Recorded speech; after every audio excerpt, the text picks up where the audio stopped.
632 करोड़ का एसआईपी से निवेश आया है अप्रैल में, जो ये दिखाता है कि मार्केट के उतार चढ़ाव के बीच भी निवेशकों का भरोसा म्यूचुअल फंड पर बना हुआ है। यही वजह है कि म्यूचुअल फंड इंडस्ट्री का कुल एयूएम अप्रैल में रिकॉर्ड 70 लाख करोड़ रुपए पर पहुंच चुका है।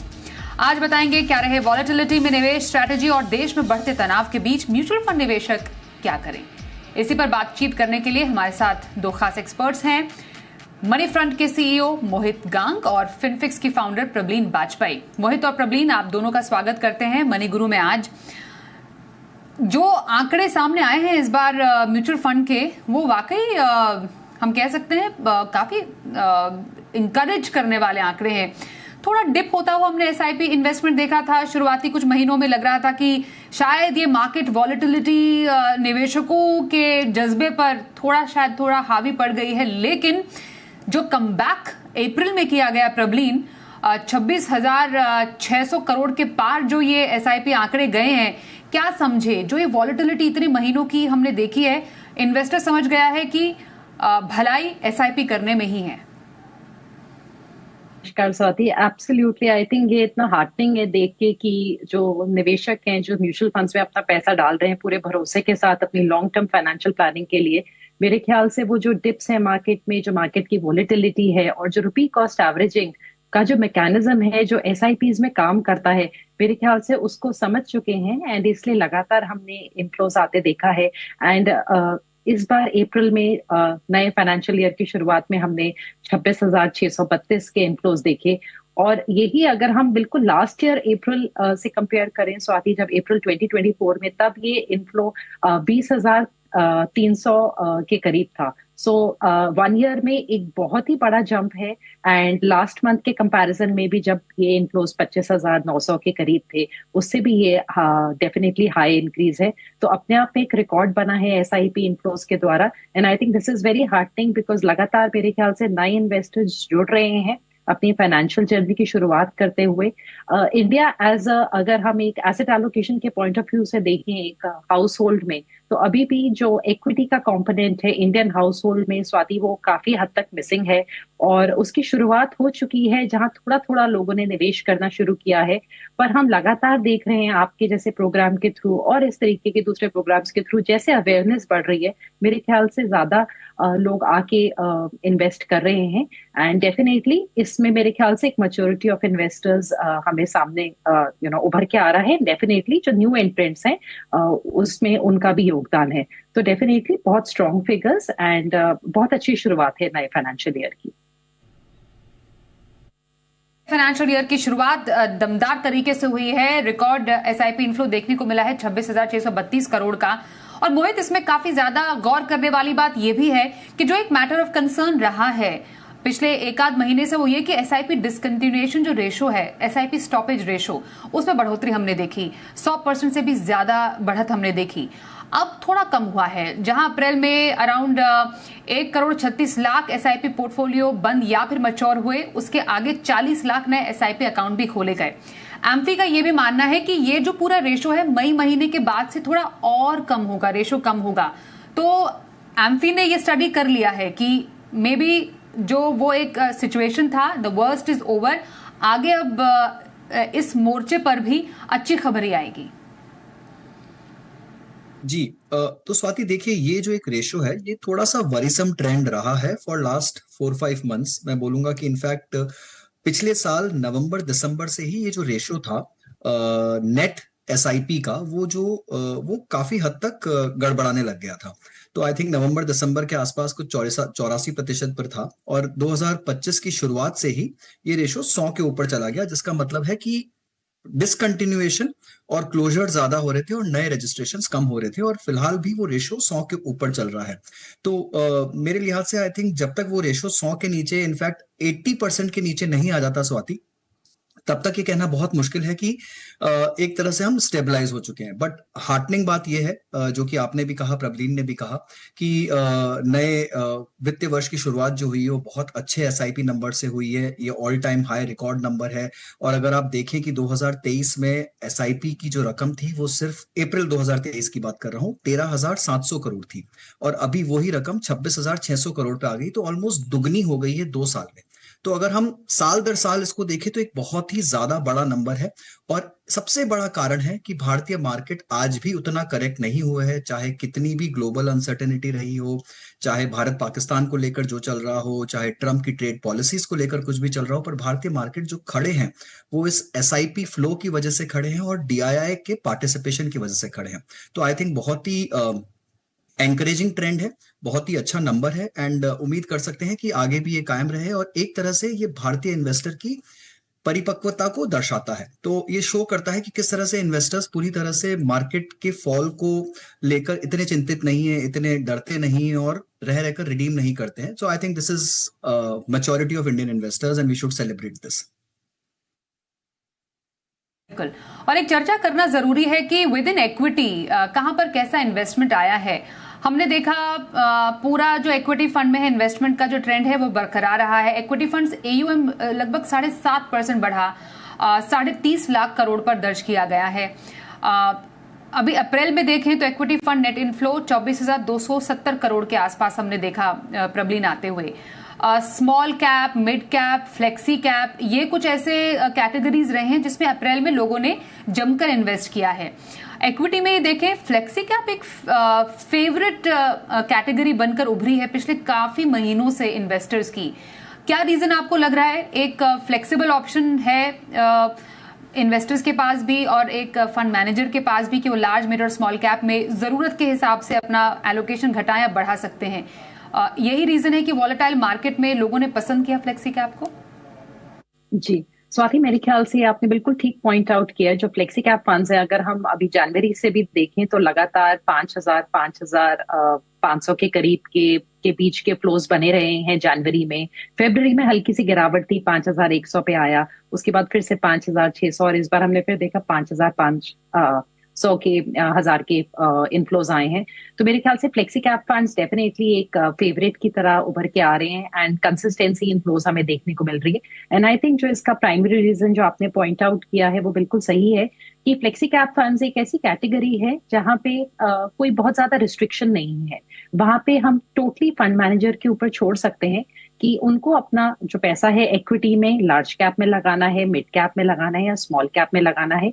वो मार्केट के हालात को देखते हुए, वैल्यूएशंस को देखते हुए, जहां पे अपॉर्चुनिटी उनको दिख रही है उसके हिसाब से अपनी समझबूझ से निवेश कर सकते हैं। और मेरे ख्याल से ये जो फ्रीडम है इस फ्लेक्सी कैप स्पेस की, उस चीज की एक अट्रैक्शन है निवेशकों को। बिकॉज स्पेशली जब हम अक्सर ये ऑलमोस्ट 1 साल से बात करते आ रहे हैं कि वैल्यूएशंस हाई रहे हैं, फिर हमने सितंबर ऑनवर्ड्स देखा कुछ करेक्शन आया मार्केट में, अभी भी डिफरेंट व्यूज हैं। कोई कहते हैं कि वैल्यूएशंस उतनी नीचे नहीं आई हैं, कहीं कहते हैं कि वैल्यूएशंस ठीक है। सो मेरे ख्याल से इस पूरे जो थोड़ी सी कॉम्प्लेक्स सिचुएशन के चलते जो एक रिटेल इन्वेस्टर है वो थोड़ा कंफ्यूज होता है कि आखिर पैसा कहाँ लगाना है। And I think flexi cap funds उनको एक अच्छा विकल्प देते हैं कि आपका पैसा मार्केट में जैसी अपॉर्चुनिटी निकलेगी उसके हिसाब से आपके फंड मैनेजर निवेश करेंगे। तो एक स्टेबल और एक अपॉर्चुनिटी देता हुआ दोनों चीजों का कॉम्बिनेशन है मेरे ख्याल से इस कैटेगरी पे। एब्सोल्युटली। और कुछ यही इंटरेस्ट मोहित हमें हाइब्रिड कैटेगरी में मल्टी एसेट एलोकेशन में भी आता हुआ दिखा है। एक परफेक्ट बैलेंस है, इक्विटी भी है, डेट भी है, गोल्ड भी है, थोड़ा रियल एस्टेट भी है। कम से कम 10% का तो एलोकेशन एक फंड मैनेजर कर ही रहा है मल्टी एसेट एलोकेशन में। देन डिपेंडिंग अपॉन सिचुएशन आप या तो इक्विटी बढ़ाओ, डेट बढ़ाओ, या फिर आप बढ़ाइए गोल्ड का थोड़ा एक्सपोजर बढ़ाइए। तो ये एक रीजन है कि multi asset allocation hybrid category में विनर साबित हो रहा है। जी स्वाति, तो अगर आप देखें अप्रैल के महीने में करीब 2,100 करोड़ के आसपास का एलोकेशन मल्टी कैप कैटेगरी में आया है, जो कि हाइब्रिड कैटेगरी में सबसे ज्यादा एलोकेशन है। अगर हम आर्बिट्राज को हटा दें तो आर्बिट्राज एक अलग कैटेगरी हो गई, but multi asset of late इतना ज्यादा पॉपुलर हो चुका है इन्वेस्टर्स के बीच में बिकॉज आपको सारी एसेट क्लासेस, जो कि 3 सबसे बड़ी एसेट क्लासेस है, equity, fixed income and commodities, तीनों का एक अच्छा मिश्रण मिल जाता है। कुछ मल्टी एसेट फंड आपको थोड़ा सा इंटरनेशनल इन्वेस्टिंग का फ्लेवर देते हैं, काफी सारे मल्टी एसेट फंड्स आपको रीट और इन्विट में भी निवेश का मौका देते हैं। तो ओवरऑल ये जो कॉम्बिनेशन है, और कमोडिटीज में भी आपको गोल्ड और सिल्वर दोनों का एक अच्छा मिश्रण मिल जाता है। तो ये ओवरऑल आप देखिए, equity, fixed income, gold, silver, REIT, InvIT, international, आपको इतनी सारी चीजें एक बास्केट में मिल रही हैं और आपको कुछ सोचना नहीं है, आपको उसे मैनेज नहीं करना। ऑटोमेटिक मैनेजमेंट हो रहा है इसका एक अच्छे ट्रेंड प्रोफेशनल फंड मैनेजमेंट के द्वारा। तो आपको सोचना नहीं है, it's by default a very good option, जिसे बहुत ज्यादा सोच समझ के बिना अपना एसेट एलोकेशन नहीं मेंटेन करना है, वो मल्टी एसेट कैटेगरी पे भरोसा रख सकते हैं और सभी एसेट्स को अपने पोर्टफोलियो में शामिल कर सकते हैं। आपको डाइवर्सिफिकेशन का बेनिफिट भी मिल जाता है और चाहे मार्केट की चाल कैसी भी हो, कोई ना कोई एसेट आपके लिए हमेशा काम कर रहा होता है। तो I think it's a fantastic category और वो फ्लोज में भी जाहिर होता है। बस एक ही डेटा है स्वाति जो मेरे लिए थोड़ा चौंकाने वाला रहा लास्ट मंथ के फ्लो पे, और मैं एक सेकंड लूंगा उस पर।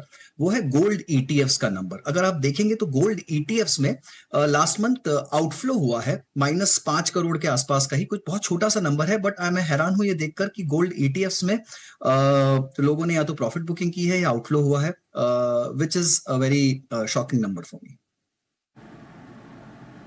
बिल्कुल। अब इसके डेफिनेटली कई रीजंस भी हैं जिसकी वजह से गोल्ड ईटीएफ में पैसे निकले हैं इस बार, क्योंकि डेट को भी देखना जरूरी है यहाँ पर। प्रबलीन, ये बताइए, डेट का जो एक हमने कह सकते हैं कि ट्रैक रिकॉर्ड देखा है डेट में, एक महीने पैसे निकल रहे हैं, एक महीने पैसे आ रहे हैं, जितने पैसे निकल रहे हैं उतने ही अगले महीने पैसे आ भी रहे हैं।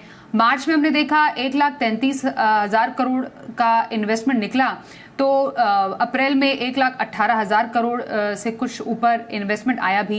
ये लिक्विड फंड में डेट के जो पैसे जो लोग डाल रहे हैं, इन्वेस्टर डाल रहे हैं, क्या समझे इससे? लोग इतना पैसा लिक्विड क्यों रखना चाह रहे हैं? जी, स्वाति, ये जो आपने ऑब्जर्वेशन किया, this is so right, but इसमें काफी हद तक जो हाथ है वो कॉर्पोरेट्स का होता है, बिकॉज बहुत सारी जो कंपनीज हैं वो अपना पैसा, जैसे हम जानते हैं कि करंट अकाउंट में आपको कुछ रिटर्न नहीं मिलता है, तो जब बड़ी कंपनियों के पास आता है, मान लीजिए उनका कोई ऑर्डर निकला और बड़ा अमाउंट उनके पास आया, तो उस अमाउंट को वो लोग पार्क कर देते हैं। और जितनी कैटेगरीज में अगर हम अप्रैल में देखें विद इन डेट, जैसे लिक्विड फंड हो गया या आपके जो मनी मार्केट फंड्स हो गए, ये सारे पार्किंग पर्पसेस के पॉइंट ऑफ व्यू से कैटेगरीज यूज होती हैं स्वाति। इसलिए यहाँ पे हम ज्यादातर देखते हैं जो इतना बड़ा जो मूवमेंट होता है, जो हुआ है, वो बेसिकली कॉर्पोरेट के इन एंड आउट की वजह से हुआ है। और ये ज्यादातर सीजनैलिटी हमें देखने को मिलती है क्वार्टरली, बिकॉज एडवांस टैक्स की पेमेंट्स होती है, तो हम देखते हैं कि काफी ज्यादा रिडेम्पशन होता है, दूसरे टैक्सेस पे करते होते हैं। उसके बाद हम देखते हैं लगातार 1-2 महीने सही रहता है, इनफ्लोज एकदम से जम के आते हैं, एंड देन हम काफी बड़ा आउटफ्लो देखते हैं। सो इसका मेन कारण है जो कंपनीज हैं वो अपना पैसा पार्क करती हैं, निकालती हैं जरूरत के हिसाब से, जिसमें टैक्स की पेमेंट्स एक बहुत बड़ा कारण होती है। एंड ये ज्यादातर मूवमेंट रिटेल इन्वेस्टर्स के मनी की वजह से नहीं होती है, कॉर्पोरेट्स की वजह से होती है। एंड पार्किंग पर्पसेस के लिए जो डेट फंड्स का यूज है, उन्हीं कैटेगरीज में स्वाति हम देखते हैं कि इस टाइप का इनफ्लो एंड आउटफ्लो। और ये आपको सिमिलर ट्रेंड अगर आप देखेंगे हाइब्रिड्स में, हमें आर्बिट्राज फंड्स में भी देखने को मिलेगा, जहां पे इस महीने पर्टिकुलरली अगर हम देखें तो 11,000 ऑलमोस्ट 12,000 करोड़ का इनफ्लो आया है, एज कंपेयर टू जैसे पिछले महीने लिक्विड में से पैसे निकले थे, आर्बिट्राज में से भी हमने नेट आउटफ्लो देखा था। सो सिमिलर ट्रेंड हम आर्बिट्राज में भी देखते हैं, which is used for parking purposes. Okay, अब हमने तो पिछले कई महीनों से वॉलेटिलिटी देखी ड्यू टू टैरिफ फैक्टर, मोहित। अब जो एक नई डेवलपमेंट हुई अप्रैल एंड ऑनवर्ड्स के बाद, वो एक अलग तरीके की डेवलपमेंट है, जिससे बाजार अभी जिसके बीच में है, अमिड्स ऑल दैट एस्केलेशन या हम टेंशन कहें इंडिया पाकिस्तान के बीच में। अब जब इस तरीके की सिचुएशन शुरू हुई है, अब तक तो हम टैरिफ वॉर से ही जूझ रहे थे, अब एक रियल कंट्री के साथ वॉर लाइक सिचुएशन से हम अभी फिलहाल उसका जवाब दे रहे हैं। बताइए कैसा बाजार रहता है यूजुअली जब इस तरीके का कोई टेंशन बिटवीन टू कंट्रीज होता है जिसमें हमारा खुद का देश इन्वॉल्व है? क्या कहता है इतिहास, क्या बताता है, बाजार की चाल कैसी रहती है? बिल्कुल स्वाति, आई थिंक ये बहुत ही इंटरेस्टिंग सवाल है आपका, और मार्केट में जिस तरह के समीकरण अभी हम देख रहे हैं उससे ये अटकल लगाना बहुत मुश्किल है कि बाजार किस तरफ का रुख लेगा, बिकॉज कोई भी जियोपॉलिटिकल सिचुएशन किसी भी तरह से पैन आउट हो सकती है। अगर कभी भी वो सिचुएशन एस्केलेट हो जाए, काबू से बाहर हो जाए, बहुत बड़े युद्ध में तब्दील हो जाए, तो ये अंदाजा लगाना बहुत मुश्किल है कि वो कितना लंबा चलेगा और उसकी जो नेगेटिव इम्पैक्ट्स होंगे, जो हानि होगी इकोनॉमिकली स्पीकिंग, वो कितना डीप होगा, कितना मैसिव होगा, राइट?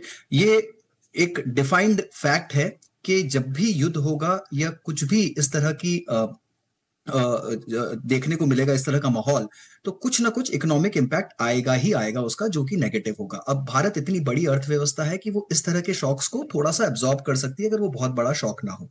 और इसका हमने सबसे बड़ा उदाहरण देखा था स्वाति कारगिल वॉर में। अगर आप देखें तो आई थिंक 1999 में जैन से लेकर अप्रैल तक कारगिल वॉर का माहौल बन रहा था। उस टाइम ऐसा टेंस माहौल था भारत और पाकिस्तान के बीच में, अटल बिहारी वाजपेयी जी की सरकार थी उस टाइम, कि मार्केट एंटिसिपेशन ऑफ वॉर में करीब 13% गिरा अपने पीक लेवल से। पर जिस दिन वॉर शुरू हुआ और जब वॉर के धीरे धीरे मार्केट ने रिकवर करना शुरू हुआ, एवरी डे जब वॉर चल रहा था मार्केट वाज रिकवरिंग, मार्केट और गिर नहीं रहा था, इनफैक्ट मार्केट बढ़ रहा था। और वॉर खत्म होने के साथ साथ और वॉर खत्म होने के 1 साल बाद अगर आप देखें तो मार्केट 36% ऊपर था, लगभग 36% के आसपास अपने निचले स्तर से।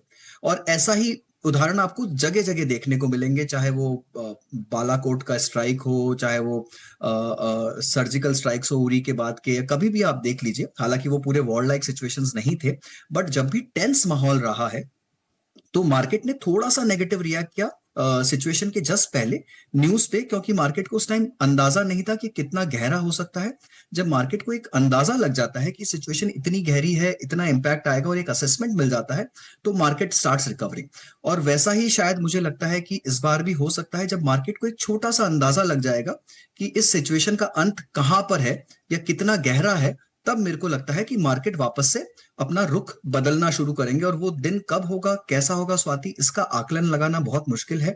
इसलिए निवेशकों को उस चीज के ऊपर में जुआ नहीं खेलना चाहिए, उस चीज पर स्पेकुलेशन नहीं करना चाहिए और सिर्फ मार्केट में बने रहना चाहिए संयम से। बिल्कुल, और इसी बात से हमारी आगे की कॉन्वर्सेशन भी बढ़ेगी कि तनाव है, लेकिन तनाव के इस समय भी आपको कैसे संयम बरतना है, अपने इन्वेस्टमेंट पर डटे रहना है, इसकी अब हम स्ट्रैटेजी लेंगे अपने दोनों ही एक्सपर्ट से। बने रहिए हमारे साथ, एक छोटे से ब्रेक के बाद लौटते हैं।